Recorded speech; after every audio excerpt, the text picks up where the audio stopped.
खबरों के बुलेटिन के स्पॉन्सर ने रियल्टर गुरजतिंदर सिंह रंधावा। हर तरह की प्रॉपर्टी खरीदण ते वेचण लई तुसी कॉल कर सकते हो। सत श्री अकाल, तुसी देख रहे हो पंजाब मेल यूएसए टीवी। मैं परुण कौर मान खबरां दे बुलेटिन दे विच तुहाडा स्वागत है। पहला नज़र पाउंदे हां खास खबरां ते। अमरीका चीन दे नाल शीत युद्ध नहीं चाहुंदा, अमरीकी राष्ट्रपति बाइडन दा बयान। भारत अते अमरीका 6G कनैक्टिविटी ते इकट्ठे करनगे काम, MOU ते होए दस्तखत। मोदी नाल दुबल्ली गलबात दे दौरान मनुखी अधिकारां, आज़ाद प्रेस दे मुद्दे नूं भी चुक्या, अमरीकी राष्ट्रपति बाइडन दा बयान। G20 हाले भी अपने अहम मुद्दों का हल लभ सकता है, अमरीकी राष्ट्रपति बाइडन का बयान। मोरक्को च भूचाल ने मचाई भयानक तबाही, मरण वालियां दी गिणती 2100 तो पार, सैकड़े घर ढह ढेरी। मैक्सीकन ते अमरीकी नागरिकां दे काफले ते हमला, गोलीबारी दे विच औरत समेत 3 जख्मी। आस्ट्रेलिया च पढ़न दे चाहवान पंजाबी विद्यार्थियों लई खुशखबरी, सरकार ने किया अहम ऐलान। ते हुण इन्हां खबरां दा विस्तार। अमरीका कनेडा सने देश विदेश दीआं होर बहुत सारियां खबरां।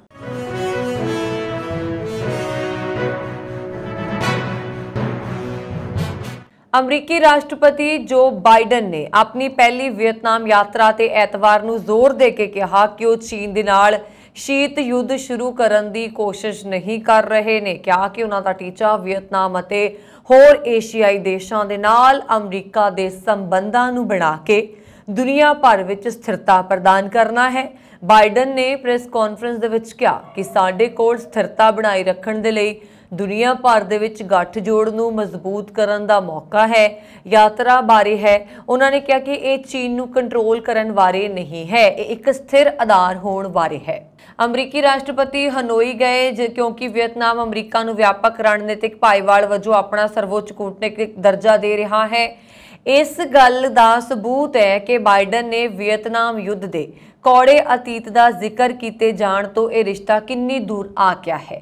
विस्तृत भाईवाली चीन के प्रभाव का मुकाबला करने दे लई एशिया भर विच एक व्यापक कोशिश नूं दर्शाउंदी है, क्योंकि बाइडन ने कहा है कि वियतनाम अपनी आज़ादी का प्रदर्शन करना चाहता है अते अमरीकी कंपनियां चीनी फैक्ट्रियां दे बदल चाहते हैं। पर बाइडेन चीन दे नाल किसी भी तणाव नूं घटाउण दी कोशिश करते हुए इन्हां समझौतिਆਂ नूं अगे वधा रहे हैं। जिस तरह भारत ने 5G नैटवर्क का तेजी नाल विस्तार किया है, सरकार उसे रफ्तार दे नाल 6G ते काम करना चाहती है। इस संबंध दे विच G20 सम्मेलन विच भारत ते अमरीका विचाले दूर संचार खेतर च महत्वपूर्ण साझेदारी ते दस्तखत किए गए ने। दरअसल दोवें देश 6G ते मिलके काम करनगे ते इस तकनीकी दी बेहतर वरतों किवें कीती जा सकती है, इस ते विचार किया जाएगा। इस दे लई next G alliance of alliance for telecommunication industry solutions अते भारत 6G अलायंस ने यानी कि ATIS ते भारत 6G अलायंस ने MOU ते हस्ताक्षर किए ने। नेक्स्ट जी अलायंस 6G ATIS द्वारा 6G ते शुरुआती फोकस के नाल नीचे खेतर की अगवाई वाले यत्नां द्वारा अगले दहाके विच उत्तरी अमरीकी वायरलैस टैक्नोलॉजी लीडरशिप नूं अगे वधाउण दे लई शुरू की गई एक पहल कदमी है। इस गठजोड़ दे विच कई अमरीकी कंपनियां शामिल ने।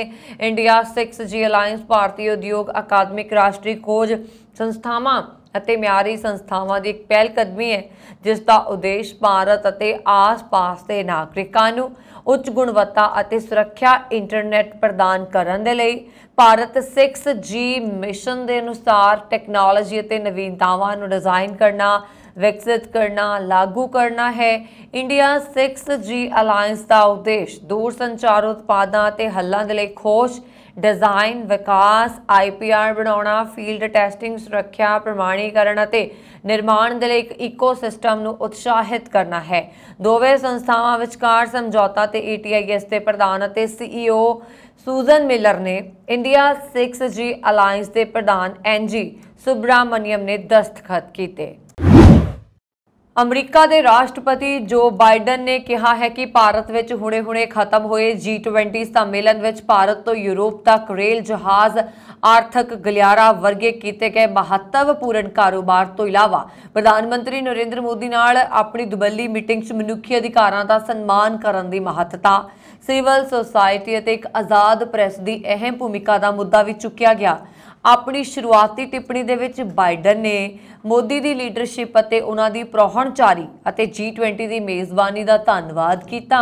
उन्होंने दौरे के उस हिस्से बारे गल की जो G20 मीटिंग के रौले च गुआच गए सी, उसकी भारतीय नेता और उन्होंने दुबली गलबात। बाइडन ने कहा है कि उन्होंने ਅਤੇ मोदी ने बीते जून महीने प्रधानमंत्री की वाइट हाउस की फेरी के आधार पर भारत और अमरीका दरमियान साझेदारी मजबूत करना असी किवें जारी रखांगे, इस बारे काफ़ी चर्चा की है।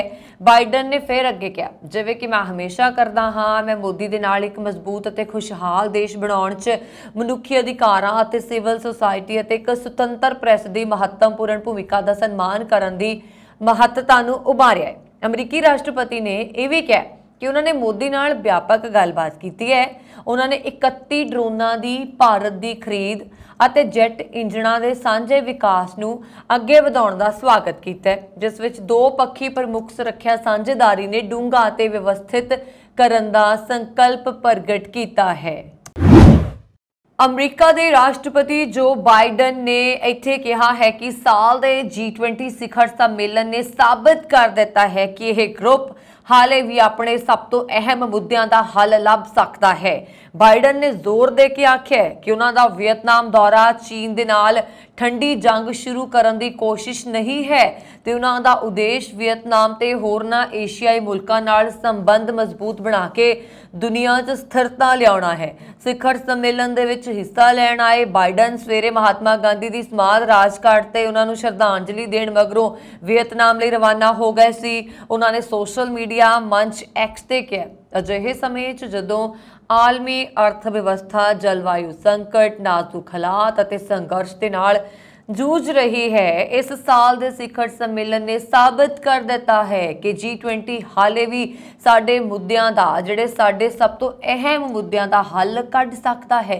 अमरीकी राष्ट्रपति वजों भारत की अपनी पहली फेरी तहत बाइडन ने 2 रोज़ा G20 सम्मेलन हिस्सा लैण दे लई शुक्रवार नूं कौमी राजधानी दिल्ली पहुंचे सी अते उस दिन उन्होंने प्रधानमंत्री नरेंद्र मोदी हुणां नाल दुबली गलबात कीती सी।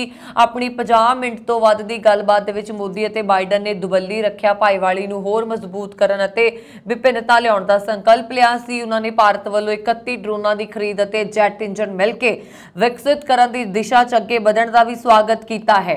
बाइडन ने शनिचरवार नूं G20 शिखर सम्मेलन के मुख्य सैशनस दे विच हिस्सा लिया सी।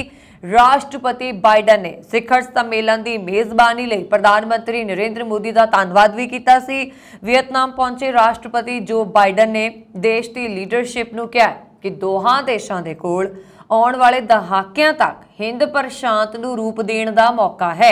बाइडन ने कहा कि उन्होंने उम्मीद है कि उन्होंने इस 24 घंटे की फेरी दौरान जलवायु आर्थिकता ते होर मुद्दों ते गलबात अगे वधाई जा सकती है। इत्थे पार्टी हैडक्वार्टर दे विच वियतनाम की कम्यूनिस्ट पार्टी के जनरल सकत्तर नुगेन फूतरोंग नाल मीटिंग दौरान बाइडन ने कहा, वियतनाम अते अमरीका इस नाजुक दौर विच अहम भाईवाल ने। त्रोंग ने सहमति प्रगटाई है कि दोवां देशों के दुबले संबंधों को मजबूत करने का एक शानदार मौका है।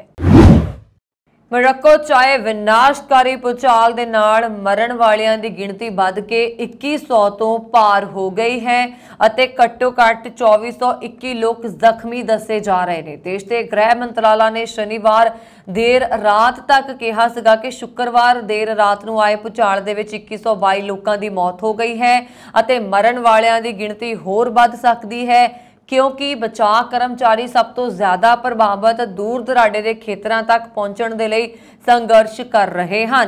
मंत्रालय के अनुसार अल हौज सूबे विच सब तो वध 1293 लोगों की मौत हो गई है। कहा गया है कि घट्टो घट्ट 2059 लोग जख्मी हुए ने, जिन्हां चों 1404 की हालत गंभीर है। मोरक्को की सरकार ने भूचाल तो बाद 3 दिनों के राष्ट्रीय सोग का ऐलान किया सी। मोरक्को च शुक्रवार नूं 6.8 तीव्रता का भूचाल आया सी, जो पिछले 120 सालों विच देश विच आउण वाला सब तो भयानक भूचाल है। प्रधानमंत्री नरेंद्र मोदी समेत कई देशों के नेतावां ने मोरक्को नूं मदद की पेशकश की है। मैक्सीको दे विच गोलीबारी की घटना सामने आई है। मैक्सीको के स्थानक अधिकारियों ने दस्सिया कि उत्तरी मैक्सीको दे विच एक कार विच सफर कर रहे मैक्सीकन ते अमरीकी नागरिकों ते हमला किया गया। इस हमले दे विच मैक्सीकन के करीब 3 यात्री जख्मी हुए ने। मैक्सीकन नैशनल माइग्रेशन इंस्टीट्यूट ने कहा कि यह घटना मैक्सीको की सरहदी राज तामाउलिपास दे रोमा ब्रिज के कोल वापरी है। INM ने दस्सिया है कि 2 ट्रकों च करीब 20 लोग सवार सी, जिस विच 4 अमरीकी भी शामिल ने। यह ट्रक अमरीका तो आए सी। इस दौरान हथियारबंद बलों ने वाहनों को निशाना बनाया। इस हमले दे विच 3 मैक्सीकन नागरिक जख्मी हो गए। दसते है कि इस गोलीबारी दे विच औरत की पिठ विच 2 गोलियां लगियां सी। इस तो इलावा एक 62 साला व्यक्ति की लत्त विच गोली लगन दे नाल वो जख्मी हो गया। इस दे नाल ही 70 साल के एक व्यक्ति की उंगली विच गोली लगी है। गड्डियां विच 4 अमरीकी नागरिकों समेत 20 लोग सवार सी, जिन्हां विच 2 नाबालग भी सी। इस तो इलावा एक 19 महीने का बच्चा भी शामिल सी। मैक्सीकन नैशनल माइग्रेशन इंस्टीट्यूट के मुताबिक हमले च कोई भी अमरीकी नागरिक जख्मी नहीं होया है। अमरीकी सरकार के एक अधिकारी ने समाचार एजेंसी नूं दस्सिया है कि अमरीकी कस्टम्स अधिकारियों ने शनिवार सवेरे करीब 5:30 बजे रोमा पोर्ट ऑफ एंट्री ते 7 लोगों खिलाफ कार्रवाई की। फिलहाल इस गोलीबारी का कारण अजे तक स्पष्ट नहीं हो सकिया है। आस्ट्रेलिया ने अंतरराष्ट्रीय विद्यार्थियों लिए अहम ऐलान किया है। आस्ट्रेलिया के गृह मामलों के विभाग ने विद्यार्थी वीज़ा लिए प्रोसैसिंग समय दे विच महत्वपूर्ण सुधार का ऐलान किया है, जिस दे नाल औसत प्रोसैसिंग समा हुण केवल 16 दिन रह गया है। यह सुधार कई प्रमुख अध्ययन संस्थानां नूं 2022 विच अर्जियां च वाधे कारण व्यापक वीज़ा देरी का सामना करन तो बाद होया है, क्योंकि विश्व महामारी तो उभरना शुरू होया सी। इस ऐलान का पंजाबी विद्यार्थियों नूं बहुत फायदा होएगा। आस्ट्रेलियाई सरकार ने एक लिंक्डइन पोस्ट विच कहा कि अंतरराष्ट्रीय विद्यार्थियों लिए खुशखबरी 2022 तो आस्ट्रेलियाई सरकार ने वाधू ने औसत वीज़ा प्रोसैसिंग समय विच वड्डी कटौती की है। औसतन विद्यार्थी वीज़ा हुण घट तो घट 16 दिनों में प्रोसैस किए जा रहे हैं। ये सुधार देश के बजट तो 12 महीनों च $48.1 मिलियन के फंडों की वंड के नाल वीज़ा देरी नूं हल करन संबंधी वख-वख उपपावां तहत पास किया गया। रिपोर्टां के अनुसार 1 जुलाई 2022 और 30 जून 2023 के विचकार लगभग 600 नवे स्टाफ की भर्ती की गई सी अते हुण ओह अस्थाई अते माइग्रेशन वीज़ा प्रक्रिया का समर्थन कर रहे हैं। ऑन हैंड वीज़ा अर्जियां दे कार्रवाई करना सरकार की तरजीह है। हालांकि उत्साहजनक अंकड़ियां के बावजूद विभाग ने सावधान किया है कि विद्यार्थियों को वीज़ा लिए अपलाई करन वेले लापरवाह नहीं होना चाहिए। प्रक्रिया समा अजे भी गुंझलदार मामलों अर्जियां की मात्रा विच उतराव चढ़ाव अते मंत्रियों के दिशा निर्देशों विच तब्दीलियां द्वारा प्रभावित हो सकता है। एक निर्विघ्न वीज़ा अर्जी प्रक्रिया को यकीनी बनाने के लिए विभाग ने सिफारिश की है कि आस्ट्रेलिया तो बाहर स्थित विद्यार्थी वीज़ा बिनेकार अपने कोर्स शुरू होने तो घट्टो घट 8 हफ्ते पहला अपने वीज़ा लिए अर्जी देण।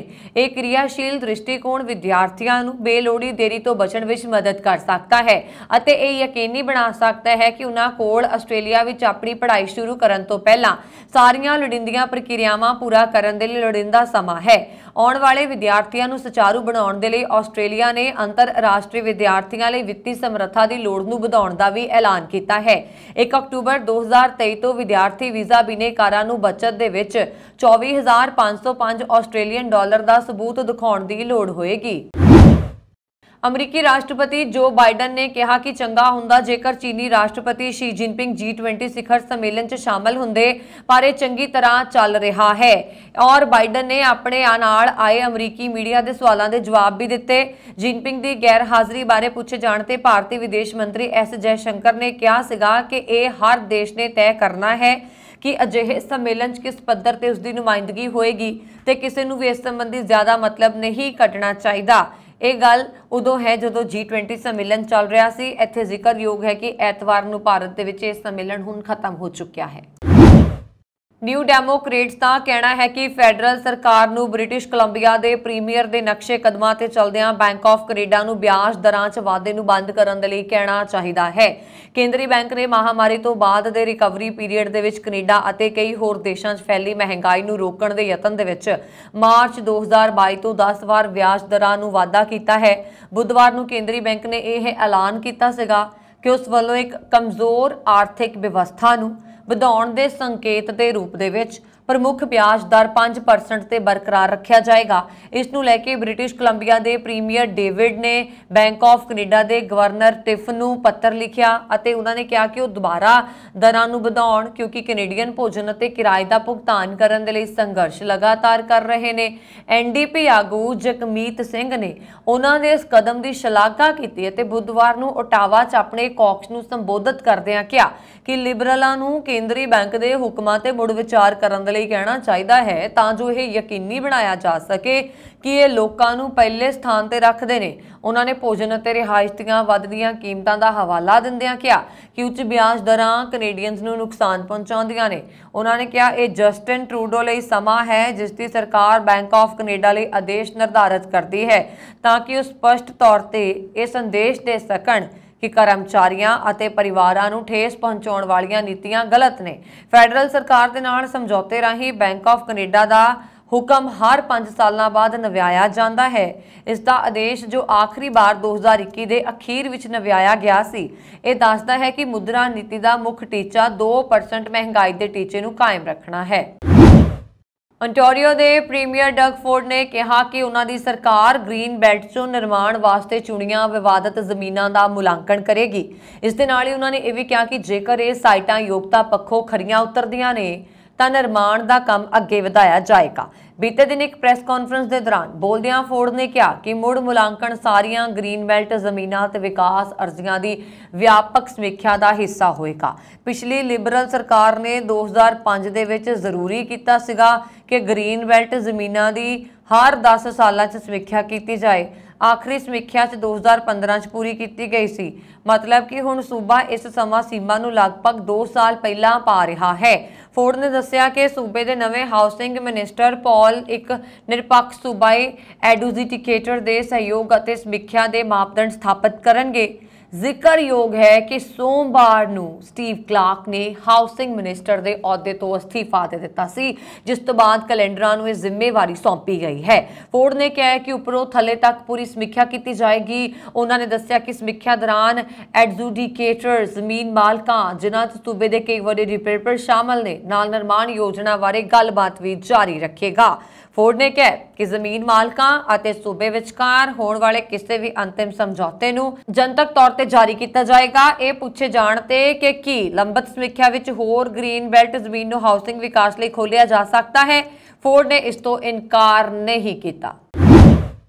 ਪ੍ਰਭਮੀਤ ਸਰਕਾਰੀਆ ਦੇ ਟਰਾਂਸਪੋਰਟ ਮੰਤਰੀ ਬਣਨ ਉੱਤੇ ਪੰਜਾਬੀ ਭਾਈਚਾਰੇ ਨਾਲ ਸੰਬੰਧਿਤ ਟਰੱਕਿੰਗ ਏਜੰਸੀਆਂ ਵੱਲੋਂ ਪਿਛਲੇ ਦਿਨੀ ਖੁਸ਼ੀ ਦਾ ਪ੍ਰਗਟਾਵਾ ਕੀਤਾ ਗਿਆ। ਪੰਜਾਬੀ ਟਰੱਕਿੰਗ ਇੰਡਸਟਰੀ ਨਾਲ ਸੰਬੰਧਿਤ ਸੰਸਥਾਵਾਂ ਵਿੱਚੋਂ ਇੱਕ ਕੈਨੇਡੀਅਨ ਆਰਗੇਨਾਈਜੇਸ਼ਨ ਨੇ ਕਿਹਾ ਹੈ ਕਿ ਉੱਥੋਂ ਦੇ ਜਸਕਰਨ ਸੰਧੂ ਨੇ ਕਿਹਾ ਹੈ ਕਿ ਅਸੀਂ ਪ੍ਰਭਮੀਤ ਸਰਕਾਰੀਆ ਦੀ ਨਿਯੁਕਤੀ ਦਾ ਸਵਾਗਤ ਕਰਦੇ ਹਾਂ, ਪਰ ਇਸ ਦੇ ਨਾਲ ਹੀ ਸਾਡੇ ਕੁਝ ਮੁੱਦੇ ਵੀ ਨੇ ਤੇ ਅਸੀਂ ਉਮੀਦ ਕਰਦੇ ਹਾਂ ਕਿ ਪ੍ਰਭਮੀਤ ਸਰਕਾਰੀਆ ਦੇ ਸਹਿਯੋਗ ਨਾਲ ਉਹਨਾਂ ਨੂੰ ਹੱਲ ਵੀ ਕੀਤਾ ਜਾਏਗਾ। ਕੋਟਾ ਦੇ ਹੀ ਮੈਂਬਰ ਸਰਾਏ ਟਰੱਕਿੰਗ ਐਸੋਸੀਏਸ਼ਨ ਦੇ ਇੱਕ ਜਣੇ ਨੇ ਕਿਹਾ ਹੈ ਕਿ ਇਹ ਸਾਡੀ ਖੁਸ਼ਕਿਸਮਤੀ ਹੈ ਕਿ ਹਰਿੰਦਰ ਤੱਖੜ ਤੋਂ ਬਾਅਦ ਸਾਨੂੰ ਇਹ ਦੂਜੀ ਵਾਰ ਪੰਜਾਬੀ ਟਰਾਂਸਪੋਰਟ ਮੰਤਰੀ ਮਿਲਿਆ ਹੈ। ਕੈਨੇਡਾ ਦੇ ਪ੍ਰਧਾਨ ਮੰਤਰੀ ਜਸਟਿਨ ਟਰੂਡੋ ਦੇ ਜਹਾਜ਼ ਵਿੱਚ ਤਕਨੀਕੀ ਖਰਾਬੀ ਆ ਗਈ ਸੀ। ਜਹਾਜ਼ ਦੀ ਸਮੱਸਿਆ ਦਾ ਹੱਲ ਹੋਣ ਤੱਕ ਕੈਨੇਡੀਅਨ ਵਫਦ ਭਾਰਤ ਵਿੱਚ ਰੁਕਿਆ। ਫਿਲਹਾਲ ਜਹਾਜ਼ ਦੀ ਮੁਰੰਮਤ ਦਾ ਕੰਮ ਚੱਲਿਆ। ਇੰਜੀਨੀਅਰਿੰਗ ਟੀਮ ਤੋਂ ਹਰੀ ਝੰਡੀ ਮਿਲਣ ਤੋਂ ਬਾਅਦ ਇਹ ਵਿਸ਼ੇਸ਼ ਜਹਾਜ਼ ਨੇ ਉਡਾਨ ਭਰਨੀ ਸੀ। ਇੰਜੀਨੀਅਰਸ ਦਾ ਕਹਿਣਾ ਹੈ ਕਿ ਜਹਾਜ਼ ਵਿੱਚ ਆਈ ਖਰਾਬੀ ਰਾਤੋਂ ਰਾਤ ਠੀਕ ਨਹੀਂ ਕੀਤੀ ਜਾ ਸਕਦੀ ਸੀ। ਦਿੱਲੀ ਦੇ ਹਵਾਈ ਅੱਡੇ ਦੇ ਸੂਤਰਾਂ ਦੇ ਅਨੁਸਾਰ ਕੈਨੇਡੀਅਨ ਪ੍ਰਧਾਨ ਮੰਤਰੀ ਦੇ ਇੱਕ ਵਿਸ਼ੇਸ਼ ਜਹਾਜ਼ ਵਿੱਚ ਤਕਨੀਕੀ ਖਰਾਬੀ ਪੈਦਾ ਹੋ ਗਈ ਸੀ ਅਤੇ ਅਤੇ ਉਹ ਉਡਾਣ ਭਰਨ ਵਾਲਾ ਨਹੀਂ ਸੀ। ਕੈਨੇਡੀਅਨ ਪ੍ਰਧਾਨ ਮੰਤਰੀ ਟਰੂਡੋ ਅਤੇ ਉਹਨਾਂ ਦਾ ਪੂਰਾ ਵਫਦ ਭਾਰਤ ਵਿੱਚ G20 ਸੰਮੇਲਨ 'ਚ ਸ਼ਾਮਲ ਹੋਣ ਦੇ ਲਈ ਆਇਆ ਹੋਇਆ ਸੀ ਅਤੇ 2 ਦਿਨਾਂ ਦੇ ਦੌਰੇ ਤੋਂ ਬਾਅਦ ਵਾਪਸ ਕੈਨੇਡਾ ਲਈ ਉਡਾਣ ਭਰਨ ਵਾਲਾ ਸੀ, ਪਰ ਤਕਨੀਕੀ ਖਰਾਬੀ ਕਾਰਨ ਉਹਨਾਂ ਨੂੰ ਦਿੱਲੀ ਵਿੱਚ ਹੀ ਰੁਕਣਾ ਪਿਆ। ਕੈਨੇਡਾ ਦੇ ਪ੍ਰਧਾਨ ਮੰਤਰੀ ਅਤੇ ਉਹਨਾਂ ਦਾ ਪੂਰਾ ਵਫਦ ਬਦਲਵੇਂ ਪ੍ਰਬੰਧ ਕੀਤੇ ਜਾਣ ਤੱਕ ਭਾਰਤ ਵਿੱਚ ਰਿਹਾ। ਜਸਟਿਨ ਟਰੂਡੋ G20 ਸੰਮੇਲਨ 'ਚ ਹਿੱਸਾ ਲੈਣ ਦੇ ਲਈ ਸ਼ੁੱਕਰਵਾਰ ਨੂੰ ਭਾਰਤ ਪਹੁੰਚੇ। 2 ਰੋਜ਼ਾ G20 ਨੇਤਾਵਾਂ ਦੇ ਸਿਖਰ ਸੰਮੇਲਨ ਦੀ ਸਮਾਪਤੀ ਤੇ ਟਰੂਡੋ ਨੇ ਇਸ ਗੱਲ ਤੇ ਜ਼ੋਰ ਦਿੱਤਾ ਕਿ ਭਾਰਤ ਕੈਨੇਡਾ ਲਈ ਮਹੱਤਵਪੂਰਨ ਭਾਈਵਾਲ ਹੈ ਅਤੇ ਅਸੀਂ ਇਸ ਦਿਸ਼ਾ ਵਿੱਚ ਕੰਮ ਕਰਨਾ ਜਾਰੀ ਰੱਖਾਂਗੇ।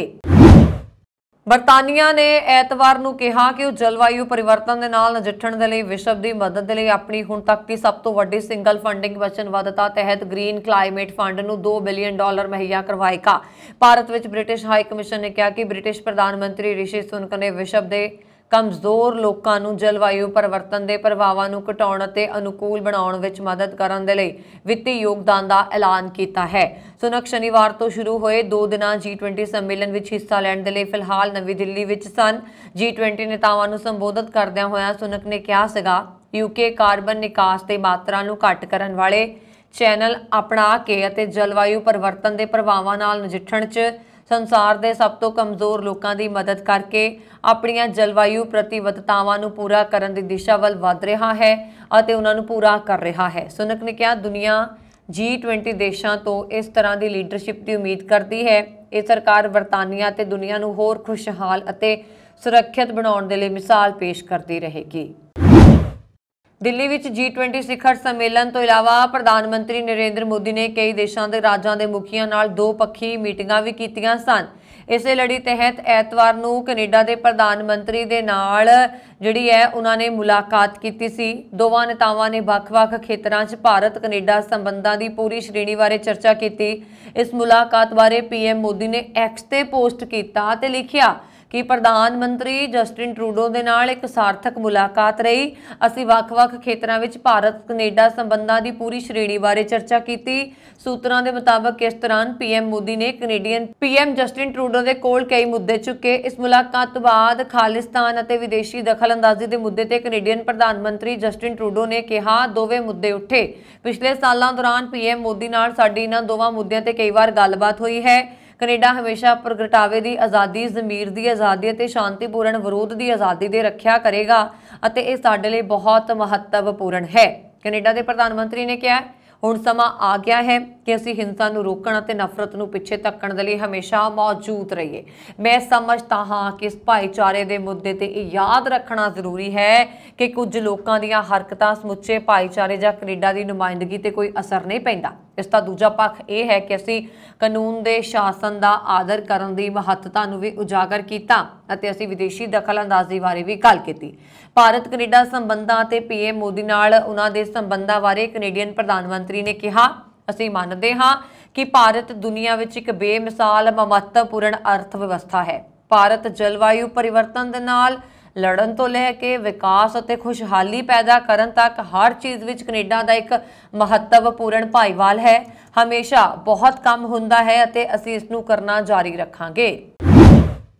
ਭਾਰਤ ਦੇ ਪ੍ਰਧਾਨ ਮੰਤਰੀ ਨੇ ਕਿਹਾ ਹੈ ਕਿ ਨਵੰਬਰ 2023 ਤੱਕ G20 ਦੀ ਪ੍ਰਧਾਨਗੀ ਦੀ ਜ਼ਿੰਮੇਵਾਰੀ ਭਾਰਤ ਕੋਲ ਹੈ। ਇਹਨਾਂ 2 ਦਿਨਾਂ 'ਚ ਤੁਸੀਂ ਸਾਰਿਆਂ ਨੇ ਬਹੁਤ ਸਾਰੇ ਸੁਝਾਅ ਦਿੱਤੇ, ਪ੍ਰਸਤਾਵ ਰੱਖੇ। ਸਾਡੀ ਜ਼ਿੰਮੇਵਾਰੀ ਹੈ ਕਿ ਅਸੀਂ ਜੋ ਸੁਝਾਅ ਦਈਏ ਉਸ ਦੀ ਇੱਕ ਵਾਰ ਫਿਰ ਤੋਂ ਸਮੀਖਿਆ ਕੀਤੀ ਜਾਏ ਤਾਂ ਕਿ ਇਹ ਦੇਖਿਆ ਜਾ ਸਕੇ ਉਹਨਾਂ ਦੀ ਤਰੱਕੀ ਨੂੰ ਕਿਵੇਂ ਤੇਜ਼ ਕੀਤਾ ਜਾ ਸਕਦਾ ਹੈ। ਮੇਰਾ ਪ੍ਰਸਤਾਵ ਹੈ ਕਿ ਨਵੰਬਰ ਦੇ ਅਖੀਰ ਵਿੱਚ G20 ਦਾ ਇੱਕ ਵਰਚੁਅਲ ਸੈਸ਼ਨ ਆਯੋਜਿਤ ਕੀਤਾ ਜਾਏ। ਅਸੀਂ ਇਸ ਸਿਖਰ ਸੰਮੇਲਨ ਵਿੱਚ ਤੈਅ ਕੀਤੇ ਗਏ ਵਿਸ਼ਿਆਂ ਦੀ ਸਮੀਖਿਆ ਉਸ ਵਰਚੁਅਲ ਸੈਸ਼ਨ ਵਿੱਚ ਕਰ ਸਕਦੇ ਹਾਂ। ਮੈਨੂੰ ਆਸ ਹੈ ਕਿ ਤੁਸੀਂ ਸਾਰੇ ਵਰਚੁਅਲ ਸੈਸ਼ਨ ਵਿੱਚ ਜੁੜੋਗੇ। ਇਸ ਦੇ ਨਾਲ ਹੀ G20 ਸੈਸ਼ਨ ਦੀ ਸਮਾਪਤੀ ਦਾ ਐਲਾਨ ਕਰਤਾ ਹਾਂ। ਸੰਸਕ੍ਰਿਤੀ ਦੇ ਇੱਕ ਸ਼ਲੋਕ ਦਾ ਹਵਾਲਾ ਦਿੰਦੇ ਹੋਏ ਉਹਨਾਂ ਨੇ ਪੂਰੀ ਦੁਨੀਆ ਵਿੱਚ ਸ਼ਾਂਤੀ ਅਤੇ ਸਦਭਾਵਨਾ ਦੇ ਲਈ ਪ੍ਰਾਰਥਨਾ ਕੀਤੀ। ਉਧਰ ਬ੍ਰਾਜ਼ੀਲ ਦੇ ਰਾਸ਼ਟਰਪਤੀ ਡੀ ਸਿਲਵਾ ਨੇ ਕਿਹਾ ਕਿ ਮੈਂ ਪ੍ਰਧਾਨ ਮੰਤਰੀ ਨਰਿੰਦਰ ਮੋਦੀ ਨੂੰ G20 ਸਮੂਹ ਦੀ ਕੁਸ਼ਲਤਾ ਦੇ ਨਾਲ ਅਗਵਾਈ ਕਰਨ ਅਤੇ ਇਸ ਸੰਮੇਲਨ ਦੇ ਵਿੱਚ ਸ਼ਾਨਦਾਰ ਕੰਮ ਕਰਨ ਦੇ ਲਈ ਵਧਾਈ ਦਿੰਦਾ ਹਾਂ। ਡੀ ਸਿਲਵਾ ਨੇ ਸਮਾਜਿਕ ਸ਼ਮੂਲੀਅਤ, ਭੁੱਖਮਰੀ ਵਿਰੁੱਧ ਲੜਾਈ, ਊਰਜਾ ਤਬਦੀਲੀ ਅਤੇ ਟਿਕਾਊ ਵਿਕਾਸ ਨੂੰ G20 ਦੀਆਂ ਤਰਜੀਹਾਂ ਵਜੋਂ ਸੂਚੀਬੱਧ ਕੀਤਾ। ਉਹਨਾਂ ਨੇ ਕਿਹਾ ਕਿ ਸੰਯੁਕਤ ਰਾਸ਼ਟਰ ਸੁਰੱਖਿਆ ਪਰਿਸ਼ਦ ਨੂੰ ਆਪਣੀ ਰਾਜਨੀਤਿਕ ਸ਼ਕਤੀ ਨੂੰ ਕਾਇਮ ਰੱਖਣ ਦੇ ਲਈ ਸਥਾਈ ਗੈਰ ਸਥਾਈ ਮੈਂਬਰਾਂ ਵਜੋਂ ਨਵੇਂ ਵਿਕਾਸਸ਼ੀਲ ਦੇਸ਼ਾਂ ਦੀ ਲੋੜ ਹੈ। ਅਸੀਂ ਵਿਸ਼ਵ ਬੈਂਕ ਅਤੇ ਅੰਤਰਰਾਸ਼ਟਰੀ ਮੁਦਰਾ ਫੰਡ ਵਿੱਚ ਵਿਕਾਸਸ਼ੀਲ ਦੇਸ਼ਾਂ ਲਈ ਉਹਨਾਂ ਪ੍ਰਤੀ ਵਚਨਬੱਧਤਾ ਚਾਹੁੰਦੇ ਹਾਂ, ਪ੍ਰਤੀਨਿਧਤਾ ਚਾਹੁੰਦੇ ਹਾਂ। ਪੂਰਬੀ ਯੂਕਰੇਨ ਵਿੱਚ ਇੱਕ ਗੈਰ ਸਰਕਾਰੀ ਸੰਸਥਾ ਨਾਲ ਕੰਮ ਕਰ ਰਹੀ 4 ਲੋਕਾਂ ਦੀ ਇੱਕ ਟੀਮ ਨੂੰ ਲੈ ਕੇ ਜਾ ਰਹੀ ਇੱਕ ਵੈਨ ਦੇ ਰੂਸੀ ਗੋਲੀਬਾਰੀ ਦੀ ਚਪੇਟ ਵਿੱਚ ਆਉਣ ਕਾਰਨ 2 ਵਿਦੇਸ਼ੀ ਸਹਾਇਤਾ ਕਰਮਚਾਰੀਆਂ ਦੀ ਮੌਤ ਹੋ ਗਈ ਹੈ। ਦਰਜਨਾਂ ਰੂਸੀ ਡਰੋਨਾਂ ਨੇ ਐਤਵਾਰ ਨੂੰ ਕੀਵ ਨੂੰ ਨਿਸ਼ਾਨਾ ਬਣਾਇਆ, ਜਿਸ ਨਾਲ ਇੱਕ ਸਥਾਨਕ ਨਾਗਰਿਕ ਜ਼ਖਮੀ ਹੋ ਗਿਆ। ਸੰਗਠਨ ਨੇ ਇੱਕ ਬਿਆਨ ਦੇ ਵਿੱਚ ਕਿਹਾ ਕਿ NGO ਰੋਡ ਟੂ ਰਿਲੀਫ ਦੇ 4 ਵਲੰਟੀਅਰ ਆਪਣੀ ਵੈਨ ਦੇ ਅੰਦਰ ਫਸ ਗਏ ਸੀ ਜਦੋਂ ਉਹ ਚਾਸੀਵ ਯਾਰ ਕਸਬੇ ਨੇੜੇ ਸ਼ੈਲਾਂ ਨਾਲ ਟਕਰਾਉਣ ਤੋਂ ਬਾਅਦ ਪਲਟ ਗਈ ਅਤੇ ਉਸ ਵਿੱਚ ਅੱਗ ਲੱਗ ਗਈ। ਇਹ ਵਲੰਟੀਅਰਸ ਜੰਗ ਪ੍ਰਭਾਵਿਤ ਇਲਾਕਿਆਂ ਤੋਂ ਜ਼ਖਮੀਆਂ ਨੂੰ ਕੱਢਣ 'ਚ ਮਦਦ ਕਰਦੇ ਸਨ। ਸੰਗਠਨ ਨੇ ਸੋਸ਼ਲ ਮੀਡੀਆ ਪਲੇਟਫਾਰਮ ਇੰਸਟਾਗ੍ਰਾਮ ਤੇ ਕਿਹਾ ਕਿ ਹਮਲੇ ਵਿੱਚ ਕੈਨੇਡਾ ਦੇ ਐਂਥਨੀ ਇਹਾਨਾਟ ਦੀ ਮੌਤ ਹੋ ਗਈ, ਜਦੋਂ ਕਿ ਜਰਮਨ ਮੈਡੀਕਲ ਵਲੰਟੀਅਰ ਰੂਬੇਨ ਮਾਬੈਕ ਅਤੇ ਸਵੀਡਿਸ਼ ਵਲੰਟੀਅਰ ਜੋਹਾਨ ਮੈਥੀਅਸ ਥੀਅਰ ਗੰਭੀਰ ਰੂਪ ਵਿੱਚ ਜ਼ਖਮੀ ਹੋ ਗਿਆ। ਰੋਡ ਟੂ ਰਿਲੀਫ ਨੇ ਕਿਹਾ ਕਿ ਵੈਨ ਵਿੱਚ ਸਵਾਰ ਸੰਸਥਾ ਦੀ ਡਾਇਰੈਕਟਰ ਐਮਾ ਇਗਵਲ ਬਾਰੇ ਅਜੇ ਕੁਝ ਪਤਾ ਨਹੀਂ ਲੱਗਾ ਹੈ। ਇਗਵਲ ਸਪੇਨ ਦਾ ਨਾਗਰਿਕ ਹੈ। ਕੁਝ ਘੰਟਿਆਂ ਬਾਅਦ ਸਪੇਨ ਦੇ ਕਾਰਜਕਾਰੀ ਵਿਦੇਸ਼ ਮੰਤਰੀ ਜੋਸ ਮੈਨੂਅਲ ਅਲਬੇਰੇਸ ਨੇ ਸਪੈਨਿਸ਼ ਮੀਡੀਆ ਨੂੰ ਦੱਸਿਆ ਕਿ ਮੈਡਰਿਡ ਅਧਿਕਾਰੀਆਂ ਨੂੰ ਮੌਖਿਕ ਸੂਚਨਾ ਮਿਲੀ ਕਿ 32 ਸਾਲਾ ਇਗਵਲ ਦੀ ਮੌਤ ਹੋ ਗਈ ਹੈ। ਬਿਹਾਰ ਦੇ ਮੁੱਖ ਮੰਤਰੀ ਨੀਤੀਸ਼ ਕੁਮਾਰ ਅਤੇ ਪ੍ਰਧਾਨ ਮੰਤਰੀ ਮੋਦੀ G20 ਸੰਮੇਲਨ ਦੇ ਪਹਿਲੇ ਦਿਨ ਸ਼ਨੀਵਾਰ ਸ਼ਾਮ ਨੂੰ ਰਾਤ ਦੇ ਖਾਣੇ ਦੇ ਲਈ ਪਹੁੰਚੇ ਹੋਏ ਸੀਗੇ ਤਾਂ ਆਮੋ ਸਾਹਮਣੇ ਹੋ ਗਏ। ਇਸ ਦੌਰਾਨ PM ਮੋਦੀ ਖੁਦ ਨੀਤੀਸ਼ ਕੁਮਾਰ ਨੂੰ ਅਮਰੀਕੀ ਰਾਸ਼ਟਰਪਤੀ ਜੋ ਬਾਈਡਨ ਦੇ ਕੋਲ ਲੈ ਗਏ ਅਤੇ ਉਹਨਾਂ ਦੀ ਜਾਣ ਪਛਾਣ ਵੀ ਕਰਵਾਈ। ਨੀਤੀਸ਼ ਕੁਮਾਰ ਅਤੇ ਜੋ ਬਾਈਡਨ ਦੀ ਜਾਣ ਪਛਾਣ ਦੌਰਾਨ ਝਾਰਖੰਡ ਦੇ ਮੁੱਖ ਮੰਤਰੀ ਹੇਮੰਤ ਸੋਰੇਨ ਵੀ ਮੌਜੂਦ ਸਨ। ਤੁਹਾਨੂੰ ਦੱਸ ਦਈਏ ਕਿ ਸ਼ਨੀਵਾਰ ਸ਼ਾਮ ਰਾਸ਼ਟਰਪਤੀ ਦ੍ਰੌਪਦੀ ਮੁਰਮੂ ਨੇ ਵਿਦੇਸ਼ੀ ਮਹਿਮਾਨਾਂ ਲਈ ਡਿਨਰ ਦਾ ਆਯੋਜਨ ਕੀਤਾ ਸੀਗਾ। ਰਾਤ ਦੇ ਖਾਣੇ ਦੇ ਲਈ ਭਾਰਤ ਸਰਕਾਰ ਦੇ ਕੇਂਦਰੀ ਮੰਤਰੀਆਂ ਸਮੇਤ ਰਾਜਾਂ ਦੇ ਮੁੱਖ ਮੰਤਰੀਆਂ ਨੂੰ ਸੱਦਾ ਪੱਤਰ ਭੇਜਿਆ ਗਿਆ ਸੀ। ਸੱਦੇ ਤੋਂ ਬਾਅਦ ਨੀਤੀਸ਼ ਕੁਮਾਰ ਰਾਸ਼ਟਰਪਤੀ ਦ੍ਰੌਪਦੀ ਮੁਰਮੂ ਦੁਆਰਾ ਆਯੋਜਿਤ ਰਾਤ ਦੇ ਖਾਣੇ ਤੇ ਪਹੁੰਚੇ ਸਨ। ਦੱਸਿਆ ਜਾ ਰਿਹਾ ਕਿ ਰਾਜਸਥਾਨ ਅਤੇ ਛੱਤੀਸਗੜ੍ਹ ਦੇ ਮੁੱਖ ਮੰਤਰੀ ਰਾਤ ਦੇ ਖਾਣੇ ਵਿੱਚ ਸ਼ਾਮਲ ਨਹੀਂ ਹੋਏ ਕਿਉਂਕਿ ਕਾਂਗਰਸ ਦੇ ਰਾਸ਼ਟਰੀ ਪ੍ਰਧਾਨ ਮੱਲਿਕਾਰਜੁਨ ਖੜਗੜੇ ਨੂੰ ਸੱਦਾ ਨਹੀਂ ਦਿੱਤਾ ਗਿਆ ਸੀ। ਕਾਂਗਰਸ ਸ਼ਾਸਤ ਰਾਜਾਂ ਵਿੱਚੋਂ ਇਕੱਲੇ ਹਿਮਾਚਲ ਦੇ ਮੁੱਖ ਮੰਤਰੀ ਸੁਖਵਿੰਦਰ ਸਿੰਘ ਸੁੱਖੂ ਰਾਤ ਦੇ ਖਾਣੇ 'ਚ ਸ਼ਾਮਲ ਹੋਏ। PM ਮੋਦੀ ਨੇ ਆਪਣੇ ਇੰਸਟਾਗ੍ਰਾਮ ਹੈਂਡਲ ਤੋਂ ਸੋਸ਼ਲ ਮੀਡੀਆ ਤੇ ਡਿਨਰ ਦੀਆਂ ਕੁਝ ਤਸਵੀਰਾਂ ਪੋਸਟ ਕੀਤੀਆਂ। ਇੱਕ ਤਸਵੀਰ ਦੇ ਵਿੱਚ PM ਮੋਦੀ ਨੀਤੀਸ਼ ਕੁਮਾਰ ਅਤੇ ਹੇਮੰਤ ਸੋਰੇਨ ਨੂੰ ਅਮਰੀਕੀ ਰਾਸ਼ਟਰਪਤੀ ਜੋ ਬਾਈਡਨ ਦੇ ਨਾਲ ਮਿਲਾਉਂਦੇ ਹੋਏ ਦਿਖਾਈ ਦੇ ਰਹੇ ਹਨ। ਇਹ ਸਨ ਹੁਣ ਤੱਕ ਦੀਆਂ ਖਬਰਾਂ। ਮੈਨੂੰ ਵਰੁਣ ਕੌਰ ਮਾਨ ਨੂੰ ਦਿਓ ਆਗਿਆ ਤੇ ਹੋਰ ਖਬਰਾਂ ਦੇ ਲਈ ਸਾਡਾ YouTube ਚੈਨਲ ਪੰਜਾਬ ਮੇਲ USA TV ਜ਼ਰੂਰ ਸਬਸਕ੍ਰਾਈਬ ਕਰੋ ਜੀ। ਸ਼ੁਕਰੀਆ। ਸਤਿ ਸ਼੍ਰੀ ਅਕਾਲ।